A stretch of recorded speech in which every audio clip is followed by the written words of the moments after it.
கர்த்தருக்கு பிரியமானவர்களே, இயேசுவின் நாமத்தினாலே உங்களை வாழ்த்தி வரவேற்கிறேன். ஒவ்வொரு நாளும் இந்த வீடியோ மூலிமா உங்களை காண்பதில் மிகுந்த மகிழ்ச்சி, மிகுந்த சந்தோஷம். இந்த நாளிலே ஒரு வேத வசனத்தை காண்பிக்கிறேன். யோபு 42ஆம் அதிகாரம் 2ஆம் அதிகாரம் 1ஆம் வசனம் 2 வாசிப்போம். யோபு என்ற ஒரு மனுஷனை பார்த்து நாம் பார்க்க போகிறோம்.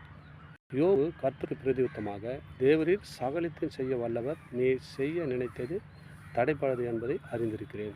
பாருங்கள், யோபு என்ற ஒரு மனுஷன் அநேக ஆசீர்வாதனாக இருந்தும் கர்த்தரை பின்பற்றுவதிலே அவன் உத்தமனாக உண்மையாக இருந்தான். யோபுடைய சூழ்நிலை எல்லாம் மாறி போச்சு. விசுவாசம் வகை தேடி எல்லாத்தையும் யோபுடைய சூழ்நிலையெல்லாம் மாற்றி போட்டார். ஆனால் அப்போ கூட இயேசு அவர் பின்வாங்கவே இல்லை. இயேசு எப்பொழுதும் தன் உடனே வைத்து கொண்டிருந்தார். அப்போ தான் சொல்கிறாரு, இந்த வார்த்தை சொல்கிற வார்த்தை நல்லா கேட்குங்களேன், நீ வல்லவர். அவர் எப்படியாப்பட்டவரான்? தேவரு அனைத்து